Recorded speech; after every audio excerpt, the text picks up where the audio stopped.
अस्सलाम वालेकुम फ्रेंड्स। आज की इस नई वीडियो में मैं आपको वेलकम करता हूँ। आज की जो हम वीडियो में बात करने वाले हैं एपी के वेबसाइट की एक केस स्टडी के बारे में कि आपको एडसेंस का अप्रूवल किस तरह से मिल सकता है, आपको किन किन चीज़ों पे इम्प्लीमेंट करना होता है, उसकी वजह से आपको क्या क्या मसले दरपेश आते हैं। तो इस वीडियो को देखने के बाद वो मसले आपके सारे ख़त्म हो जाएंगे। एपी के वेबसाइट जो कि एक आपने मशहूर सुना भी होगा कि एपी के वेबसाइट आसानी से अप्रूव्ड नहीं होती, तो इसके लिए हमें क्या क्या एफ़र्ट करनी पड़ती है, तो वो सारा कुछ आज इस वीडियो में मैंने आपको एक शीट में बना के आपके सामने रख दिया है, जो कि मैं आपको लाइव केस स्टडी के बारे में बताऊंगा कि किस तरह से मैंने अप्रूवल लिया है और किन किन चीज़ों पे आपको भी अप्रूवल मिल सकता है। तो चलते हैं, स्टार्ट करते हैं।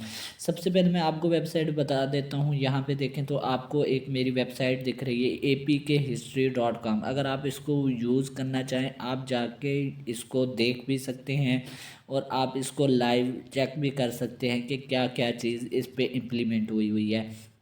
यहाँ पे देखें तो लुक और डिज़ाइन आपके सामने है, जो मैंने थंबनेल यूज़ किया, जो जो कुछ यूज़ किया है वो आपके सामने है। तो यहाँ पे जो मैंने वेबसाइट की ये एक पिक्चर लेके रखी है, ये मैं आपको पिक्चर दिखा रहा हूँ। यहाँ पे देखो तो ये आपके सामने पिक्चर शो हो रही है। और अगर इसकी लाइव वेबसाइट मैं यहाँ पे देखूँ तो जो मैंने इसको सेल आउट कर दिया है, तो ये अब कुछ इस तरह से दिखाई दे रही है, जो कि क्लाइंट ने इसको इस तरह से एडिट कर दिया है। अब आप हाँ इस पे बात करते हैं कि क्या क्या चीज़ मैंने इस पे इम्प्लीमेंट की जिसकी वजह से मुझे ये अप्रूवल मिला और ये मैंने इसको किस तरह से अपने यूजेज में लाया। सबसे पहले मैंने इसके लिए एक डोमेन लिया था। डोमेन आपको पता होना चाहिए कि आपने एक ऐसा डोमेन लेना है जिस जो कि एक इंटरनेशनल डोमेन हो। अब इंटरनेशनल डोमेन में भी काफ़ी सारी चीज़ें आ जाती हैं कि आपने कौन सा जो डोमेन लेना है, किन किन चीज़ों के बारे में आपने ख्याल रखना है, वो ये हैं। सबसे पहले तो आपने जो एपी के डोमेन लेना है तो उसमें आपने एक ये इस चीज़ का ख्याल रखना है कि आपकी जो वेबसाइट होगी, आपकी जो वेबसाइट पे डोमेन आपने ख़रीदनी है, जो आपने लेनी है, तो उसके लिए आपने एक जो नेम चूज़ करना है उसमें आपने ना कोई मोड, ना कोई एपीके, ना कोई डाउनलोड, ना कोई अनलॉक या हैक के नाम आप नहीं यूज़ कर सकते। बल्कि ये गलत बात है। ये लोग आपको इस तरह से गाइड करते हैं कि आप इन लफ्ज़ों का यूजेज करने के बाद आपको अप्रूवल नहीं मिलता। मैं आपको ये गारंटी के साथ बताता हूँ कि आप इन चीज़ों को भी इस्तेमाल करते हुए और आप जो आपने डोमेन लिया होगा इन नाम पे, तो आपको भी अप्रूवल मिल सकता है। यहाँ पे अब मैंने देखें कि मैंने जो वेबसाइट बनाई है एपी के हिस्ट्री, यानी कि एपी का इसमें यूजेज हो चुका है। आप डोमेन में कोई भी लफ्ज़ इस्तेमाल कर सकते हैं। आगे आ जाता है कि आपको एडसेंस के लिए आपकी जो वेबसाइट की डोमेन है उसकी एज कितनी होनी चाहिए। मिनिमम आपकी जो वेबसाइट की डोमेन की एज होनी चाहिए वो कम अज़ कम 1 मंथ होनी चाहिए, जिसके बाद आप इस पर अप्लाई करेंगे। अब आपकी जो डोमेन होगी वो कौन सी डोमेन एक्सटेंशन के साथ होनी चाहिए, ये आपको यहाँ पे दिखाई दे रहा है कि GKLD, यानी कि इसका पर्पज़ ये है कि जेनेरिक टॉप लेवल डोमेन होनी चाहिए।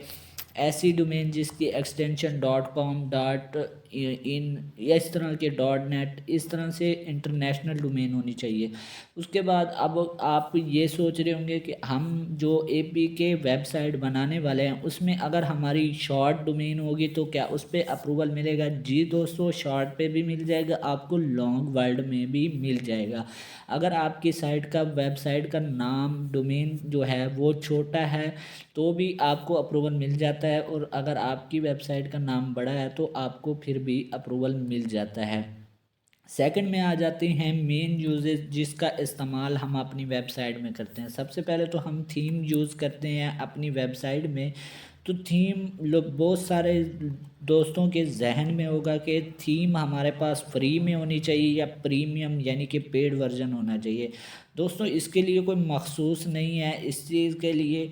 तो इसके लिए हम फ्री चीज़ें यूज़ करते हैं थीम भी हम फ्री यूज़ करते हैं, प्लगइन का इस्तेमाल भी हम फ्री में यूज़ करते हैं। अब देखें तो मैंने वेबसाइट जो बना के रखी हुई है, थीम भी फ्री है और प्लगइन भी फ्री है। किस तरह से मैंने इसको अप्रूवल कराया है और किस तरह से मैंने इसकी एडिटिंग की है। सबसे पहले तो थीम के बारे में पता कर लेते हैं कि थीम की आप जो होंगे फ्री में कौन कौन सी थीम यूज़ कर सकते हैं। वो बहुत सारी थीमें हैं फ्री में आपको मिल जाएंगी, लेकिन जनरेट प्रेस, आस्ट्रा प्रो, इस तरह के आस्ट्रा या और भी बहुत सारी आपको फ्री में थीम्स मिल जाती है, आप उनका इस्तेमाल कर सकते हैं। अब थीम को कस्टमाइज़ कैसे करना है? थीम को कस्टमाइज़ इस तरह से करना है कि आपकी जो वेबसाइट है ये मोबाइल पे भी नज़र आए और आपकी जो वेबसाइट है ये सिस्टम में भी नज़र आए। मोबाइल फ्रेंडली भी होनी चाहिए और ये आपके डेस्कटॉप मोड में भी ओपन हो जानी चाहिए। अब आ जाते हैं हम इसके बाद प्लगइन के बारे में बात करते हैं कि प्लगइन कौन कौन से होने चाहिए। सबसे पहले तो प्लगइन की बात की जाए तो प्लगइन सबसे पहले आपके पास एक तो कॉन्टैक्ट फार्म का लाजमी होना चाहिए। जब भी आपके वेबसाइट पे कोई आएगा तो आपको कॉन्टैक्ट किस तरह से करेगा, तो गूगल इस चीज़ को अलाउ करता है कि ये चीज़ आपके वेबसाइट पे होनी चाहिए ताकि जो भी कस्टमर आया तो आपसे बातचीत भी कर सके, क्योंकि ये प्रोफेशनल आप इस तरह से वेबसाइट के ओनर बन जाएंगे और वेबसाइट भी प्रोफेशनल बन जाती है। उसके बाद इंडेक्सिंग का एक टूल है, प्लगइन है जिसका नाम है इंस्टेंट इंडेक्सिंग। ये रैंक मैथ का भी एक टूल है, यानी कि उसकी भी एक एक्सटेंशन निकाल के उन्होंने एक प्लगइन बना दी है जिसका नाम है इंस्टेंट इंडेक्सिंग। इसकी वजह क्या है कि इसको यूज़ करने से आपकी जो वो पोस्ट होगी, आप जब भी पोस्ट करेंगे, दिन में जितनी भी पोस्ट करेंगे वो डायरेक्ट आपकी इंडेक्सिंग हो जाती हैं। और अगर आप बल्क में इसको इंडेक्सिंग करने के लिए अप्लाई करते हैं तो इसके ज़रिए आप कर सकते हैं। अब आप एसईओ के लिए जो प्लगइन है वो कौन सा यूज़ करेंगे? वो तीसरे नंबर पे जो मैंने प्लगइन रखा है वो है एसईओ के लिए रैंक मैथ या योस्ट एसईओ। जिस पे आपकी महारत हो आप उसका इस्तेमाल कर सकते हैं। अपनी वेबसाइट को मिनिमाइज लेज़ी लोड यानी कि फ्रेंडली, आप उसकी स्पीड बढ़ाने के लिए आपने क्या करना है, एक प्लगइन और यूज़ करना है जिसका नाम है WP रॉकेट। इसकी आपकी कस्टमाइजेशन आपको मेरे चैनल पे वीडियो मिल जाएगी, आप इजीली देख सकते हैं। उसके बाद एक और प्लगइन है जिसका नाम है table of content. Table of content का अगर आपको नहीं पता तो आप जब आप वेबसाइट में आते हैं, कोई भी आप आके पोस्ट ओपन करते हैं तो जिसमें एक आपको टेबल ग्राफ मिलता है, तो मैं आपको दिखा देता हूँ अपनी दूसरी वेबसाइट में लेके। तो वहाँ पे आपको एक यहाँ पे टेबल बना हुआ नज़र आता है, तो उसका जो ग्राफ नज़र आ रहा होता है इस तरह से एक टेबल होता है, उसे कहते हैं हम टेबल ऑफ कंटेंट। यानी कि आप उस पर क्लिक करते हैं तो वही जगह पे पहुंच जाते हैं। उसके बाद आपके पास एक और प्लगइन होना चाहिए जिसका नाम है social share button. Social share button का इस्तेमाल बहुत ज़्यादा किया जाए, क्योंकि अगर इसका इस्तेमाल अगर आप नहीं करेंगे तो इस तरह से गूगल आपको प्रोफेशनल बंदा नहीं समझेगा। और न्यूबीज़ के लिए तो गूगल एडसेंस का अप्रूवल देना उसके लिए ऐसा है कि एक नए बंदे को गाड़ी थमा देनी चाहिए, तो इस तरह से वो नहीं देता एडसेंस का अप्रूवल। तो इन चीज़ों पे इम्प्लीमेंट करने से आपको अप्रूवल मिलता है। उसके बाद एक WP पॉपुलर पोस्ट का प्लगइन है, इसका लाजमी इस्तेमाल करें, क्योंकि अगर इसका इस्तेमाल करेंगे तो आपकी वेबसाइट पे वो पोस्टें शो होंगी जो कि वहाँ पे दिखाई देनी चाहिए, ताकि आप कोई भी अगर यूज़र आता है तो उसको पता होना चाहिए कि आपकी पॉपुलर पोस्ट कौन सी है, ताकि उसका टाइम ज़ाया ना हो। टाइम ज़ाया होने से ये गूगल पेनाल्टी लगाता है कि आपकी वेबसाइट पे एक यूज़र आया है लेकिन टाइम मैनेज नहीं कर पा रहा, वो इधर उधर घूम रहा है, तो उसको मतलब कि उसकी चीज़ नहीं मिल रही। तो इसके लिए ये WP पॉपुलर पोस्ट बड़ा आपके लिए फ़ायदेमंद हो सकता है। उसके बाद आ जाता है हमारे पास तीसरे नंबर पे कंटेंट किस तरह से होना चाहिए, कंटेंट क्या क्या होना चाहिए आपकी वेबसाइट पे। तो आपकी वेबसाइट पे सबसे पहले तो पेजेस होने चाहिए। पेजेस जो कि अहम है, बहुत ही अहम है। ये अगर देखा जाए तो एडसेंस में 20% इसका रोल अदा करते हैं, 50 भी कह सकते हैं, क्योंकि अगर ये पेजेस आपकी साइट पे नहीं होंगे तो आपको अप्रूवल मिलना मुश्किल है। मिल भी जाता है लेकिन ये आपके लिए लाजमी है कि आप इन पेजों का इस्तेमाल करें। कौन कौन से पेजेस हैं? ये अबाउट अस, डिस्क्लेमर और privacy policy, terms and condition, इस तरह के पेजेस आपको क्रिएट करने हैं और इनकी आपने लोकेशन सेट करनी है। अब लोकेशन कहाँ कहाँ पे इसकी सेट करनी है? आपने हेडर फुटर में दोनों में आपने इसका इस्तेमाल करना है, क्योंकि गूगल जब आता है आपकी साइट पे तो आपकी साइट को रोबोट की शक्ल में पड़ता है। यानी कि यहाँ पे देखें तो मैंने यहाँ पे फर्स्ट लाइन में नेविगेशन बार के ऊपर सेट कर दी हैं। तो आपने इस तरह से किसी तरह नेविगेशन बार में या इसके ऊपर आपने इन पेजेस को सेट कर देना। उसके बाद इसको मैंने फुटर पे सेट कर दिया। यहाँ पे देखें तो यहाँ पे फुटर के नीचे मैंने इसको एक मेन्यू दे दिया है, वहाँ पे सारे पेजेस शो हो रहे हैं। तो इस तरह से आपने इनकी लोकेशन सेट कर देनी है। और इसके बाद ये जो पेजेस हैं, मैं आपको बार बार कह रहा हूँ, ये इंतहाई अहम है। इनका रोल आपकी वेबसाइट में बहुत ज़्यादा होने वाला है। तो उसके बाद आ जाते हैं नीचे हम कैटेगरीज़ आपकी वेबसाइट में लाजमी होनी चाहिए, क्योंकि अगर आप कैटेगरीज़ दिए बगैर अपनी पोस्टें डालते जाएंगी तो लोगों को क्या पता चलेगा कि कौन सी पोस्ट है और कौन सी पोस्ट में जाके उन्होंने जाना है, या कौन सी कैटेगरी इसकी पता नहीं है, या गूगल रिपोर्ट को भी पता नहीं चलता कि ये कौन सा इन्होंने कैटेगरी रखा हुआ है। कैटेगरी भी का भी रोल अहम है। तो यहाँ पे आपने ऑल टॉपिक, जितने भी टॉपिक आपने कवर करने हो उनकी आपने एक कैटेगरीज बनानी है और उनके साथ साथ आपने उनकी सब कैटेगरी भी बनानी है। सब कैटेगरी क्या किसे कहते हैं? यहाँ पे अगर देखें तो मेरी वेबसाइट में यहाँ पे कैटेगरी है और उसके नीचे एक कैटेगरी आ गई स्पोर्ट्स एपीके। तो इस तरह से ये सब कैटेगरी है। सब कैटेगरी डालने से ये जो नेविगेशन बार का आपका बार बार जो एरर आ रहा होता है वो भी इसके साथ फिक्स हो जाता है तकरीबन।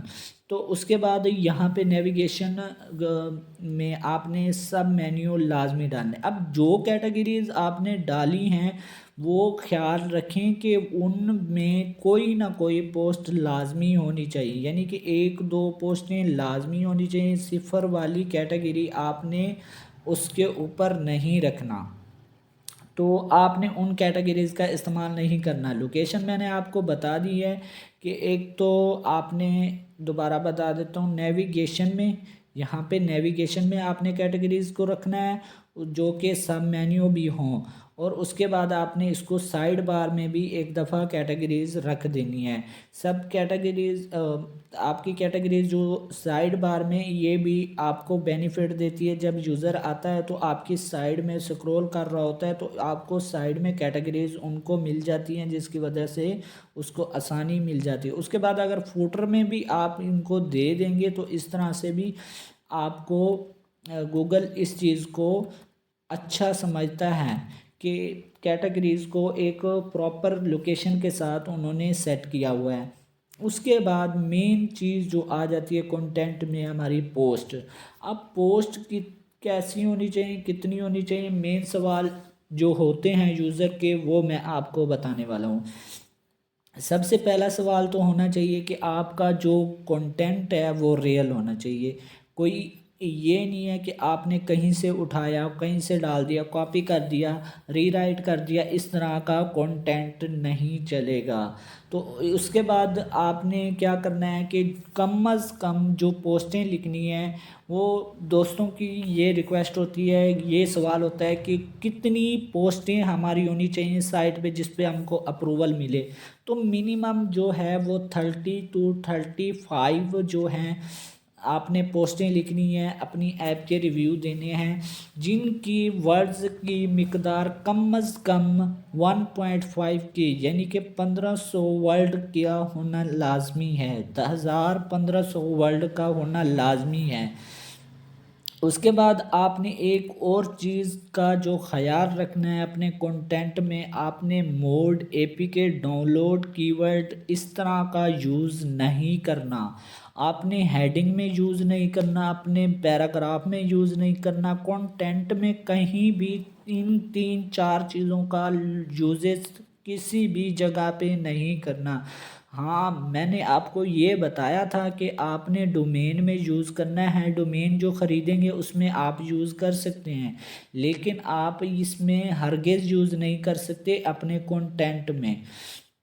तो उसके बाद जो आपने पोस्ट की इमेज जो बनानी है वो हो सकता है आप कॉपीराइट उठा के डाल दें, या इस तरह से फ्री कॉपीराइट उठा के डाल देते हैं, ये भी गूगल अलाउ नहीं करता, लेकिन इसका इस्तेमाल आप कर सकते हैं। लेकिन हो सके तो इस तरह से, जिस तरह से मैंने ईज़िली यहाँ पे देखूँ तो सिंपल डिज़ाइन के साथ सब ऐप के मैंने यहाँ पे लोगो थंबनेल सॉरी डिज़ाइन किए हुए हैं, तो आप भी इनका डिज़ाइन करें इस तरह से सिंपल सिंपल, और अपनी पोस्ट में इस तरह से खुद सेल्फ डिज़ाइन करके अपनी जो वेबसाइट में ये लगाएं। उसके बाद आ जाता है कि आपने जो पोस्ट लिखनी है उसमें हेडिंग लाजमी देनी है, हेडिंग के साथ आपने कंक्लूजन भी देना है और हेडिंग भी देनी है, और उसमें आपने ये स्टेप बाय स्टेप आपने अपने जो कंटेंट में ये सारी चीज़ें कवर करनी हैं। उसके बाद आ जाता है हमारे पास इंटरनल लिंकिंग। आपने ऐसे इंटरनल लिंकिंग देनी है, और आपने इंटरनल के साथ एक्सटर्नल लिंकिंग भी यूज़ करनी है। इंटरनल लिंकिंग के बारे में मैं आपको समझा देता हूँ। इंटरनल लिंकिंग आपने ऐसी यूज़ करनी है कि आपने एक साइलो स्ट्रक्चर के तौर पे इस्तेमाल करना है। साइलो स्ट्रक्चर का नहीं पता तो इसके लिए मैं अलग से वीडियो बना दूँगा, लेकिन आपने इस तरह से लिंक डालने हैं कि आपकी जो पोस्ट में लिंक होने चाहिए वो आपकी पिछली पोस्ट के साथ अटैच होने चाहिए, ना कि एक पोस्ट में ऐसे लिंक देते जाना है कि सिर्फ एक पोस्ट ही उसके साथ लिंक करती रहे सारे आर्टिकल में। तो आपने डिफरेंट डिफरेंट आर्टिकल में उसके मिलते जुलते कीवर्ड के साथ इंटरनल लिंकिंग डालनी है, और अपनी जो पिछली पोस्टें होंगी ओल्ड वाली तो आपने उनके साथ कॉन्टेंट कर देना है कॉन्टैक्ट। तो उसके बाद आ जाता है हमारे पास एक और ऑप्शन डाउनलोड या रेफरल लिंक का, यानी कि आप ऐसे लिंक यूज़ कर देते हो जिन पे आप खुद डाउनलोड का लिंक नहीं दे रहे होते, लेकिन आप अपने यूज़र को दूसरे वेबसाइट में ट्रांसफ़र कर रहे होते हो कि आप उनसे जाके डाउनलोड कर ले वो। तो आपने उस चीज़ से भी ग्रेज करना है कि आपने ऐसी चीज़ों का इस्तेमाल नहीं करना कि आपका यूज़र दूसरी वेबसाइट में जाके उस चीज़ को डाउनलोड करे। तो ऐसा रेफरल लिंक भी नहीं देना, और आपने जो इस तरह से भी होता है कि टाइमर वाले लिंक दे दिए जाते हैं तो आपने उनका भी यूज़ नहीं करना। और आपने एक और चीज़ का ख्याल रखना है, जो कीवर्ड पे आर्टिकल लिख रहे हो या जो आपने कीवर्ड चूज़ किया हो फोकस कीवर्ड, आपने उस कीवर्ड को अपने आर्टिकल में बार बार नहीं डालना। बार बार का मतलब कीवर्ड स्टफिंग आपने नहीं करनी। तो इस तरह से इन चीज़ों से भी आपने गुरेज करना है। उसके बाद आ जाता है हमारे पास आखिरी ऑप्शन जिसमें डिज़ाइनिंग का है, ये एक्स्ट्रा मैंने डाल दिया है आपके लिए, तो इसको भी देख लीजिएगा। तो पहले सबसे पहले तो मैंने आपको बता दिया कि आपकी जो वेबसाइट होनी चाहिए मोबाइल फ्रेंडली होनी चाहिए, यानी कि कोई यूज़र अगर उसको मोबाइल में भी खोलता है, अब एपी की वेबसाइट तो लाजमी है कि वो मोबाइल में खोलेगा, क्योंकि एपी के जो एप्लीकेशन है वो मोबाइल में देखेगा। हो सकता है आपने दूसरी वेबसाइटें भी बनाई हों, लेकिन उनको भी आपने मोबाइल फ्रेंडली लाजमी रखना है। उसके बाद आपने हेडर देना है और फुटर डिज़ाइन करना है। हेडर और फुटर डिज़ाइन किस तरह से करना है, यहाँ पे देख सकते हैं जो मैंने हेडर यहाँ पे नेविगेशन बार डाला हुआ है, यहाँ पे सब मेन्यू डाले हुए हैं, मेन्यू डाले हुए हैं, इस तरह से हेडर बनाया हुआ है। और फुटर देखें तो इसमें आपने ऐसे पोस्ट डालनी है, कैटेगरी डालनी है, पॉपुलर पोस्ट डालनी है उसका प्लगइन इंस्टॉल करके। तो ये चीज़ें आप अपनी हेडर और फुटर में डालेंगे। उसके बाद आ जाता है साइड बार। साइड बार में आपको मैं पहले भी बता चुका हूँ कि आपने क्या करना है, आपने ये तो प्लगइन इंस्टॉल करेंगे तो आप ये सोशल आइकॉन यहाँ भी डालें, और आप हो सकता है तो यहाँ पे भी डाल दें फुटर में भी अपने जो सोशल आइकन है उनको डालें, और यहाँ पे अगर हो सकता है तो फ्रंट अगर नेविगेशन बार के ऊपर लगा सकते हैं तो आपको डिज़ाइन करना आता है वो भी लगाएं, और पोस्टों में भी अपने सोशल आइकॉन का इस्तेमाल करें, और इस तरह से कैटेगरी लगाएंगे और आप यहाँ पे पोस्ट लगाएंगे। अब इसके बाद जो ऑप्शन है हमारे पास है वो स्पीड ऑप्टिमाइजेशन। स्पीड आपने ऑप्टिमाइज़ कैसे करनी है, आपने जो WP रॉकेट मैंने आपको प्लगइन का इस्तेमाल का है उससे भी आपकी वेबसाइट की स्पीड बढ़ जाती है। और आपने जो डिज़ाइन करना है इस तरह से करना है कि आपकी वेबसाइट पे लोड ना हो, और जो आपने वेब इमेजें अपलोड की होंगी तो आपने उसको ऑप्टिमाइज़ करने के लिए भी एक प्लगइन का इस्तेमाल कर लेना है, लेज़ी लोड या इमेजिफाई का इस्तेमाल कर लेना है। उसके बाद आ जाता है या स्पीड ऑप्टिमाइजेशन के बाद आपने एक ऑप्शन और भी डालना है कि सर्च ऑप्शन लाजमी होना चाहिए। जिस तरह से मैंने इधर डाल दिया और यहाँ पे एक सर्च ऑप्शन है, आपने एक सर्च ऑप्शन तो लाजमी डालना है कि कोई यूज़र आता है, कोई ऐसा कोई कंटेंट फाइंड कर रहा होता है जिसको उसको शिद्दत से ज़रूरत होती है लेकिन वो नहीं मिलता, जिसकी वजह से गूगल इस चीज़ को भी पेनलाइज करता है कि आपकी वेबसाइट पे यूज़र आया लेकिन उसको चीज़ नहीं मिल रही, मतलब आपके मोबाइल पे ट्रैफिक भी आ रही है, बाउंस रेट बढ़ रहा है, तो इसकी वजह से बाउंस रेट का ध्यान रखते हुए आपने ये सर्च ऑप्शन वगैरह के इस तरह से छोटे छोटे जो चीज़ें हैं वो आपने लाजमी करनी है। अब फ्रंट पेज पे मैं आपको एक और चीज़ टिप देता चलूँ, फ्रंट पेज पे मिनिमम आप 20+ पोस्ट रखें जो कि आप इस तरह से शो होनी चाहिए। जैसे देख सकते हैं फ्रंट मैंने यहाँ पे फुटर में भी पोस्ट डाल दी और फ्रंट में ये वाली पोस्टें शो हो रही हैं, उसके साथ साथ हमारी साइड बार में ये पोस्टें शो हो रही हैं और यहाँ पे भी शो हो रही हैं। तो इस तरह से पोस्टें शो हो रही होती हैं जिसकी वजह से गूगल जब भी बोट आता है तो फ्रंट पेज को ही क्रॉल करता है, जिसकी वजह से जब क्रॉल करता है तो आपकी जो वेबसाइट की पोस्टें होती हैं तो उसको रीड करता है, जिसकी वजह से आपकी वेबसाइट उसको समझ आ जाती है कि इसमें कंटेंट है और रियल कंटेंट है। तो इस तरह का वो कंटेंट पढ़ लेता है और उसके बाद उसको पता चल जाता है कि ये रियल बंदा है और इसने एफर्ट की है अपनी, तो उसके बिना पर इसको अप्रूवल दिया जाए। तो इस तरह से हम एपी की वेबसाइट जो है अप्रूवल ले सकते हैं। तो अगर आपको ये वीडियो पसंद आई हो तो चैनल तो सब्सक्राइब कीजिएगा ही, उसके साथ साथ आपने मेरे वीडियो को भी अपने दोस्तों के साथ शेयर करें ताकि दूसरे लोगों का भी फ़ायदा हो।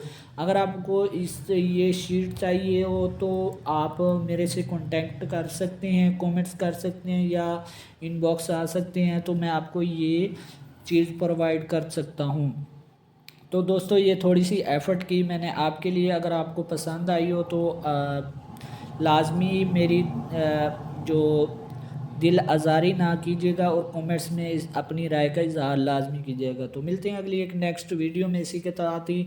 तो आज की वीडियो के लिए बस इतना ही। ओके, अल्लाह हाफिज़।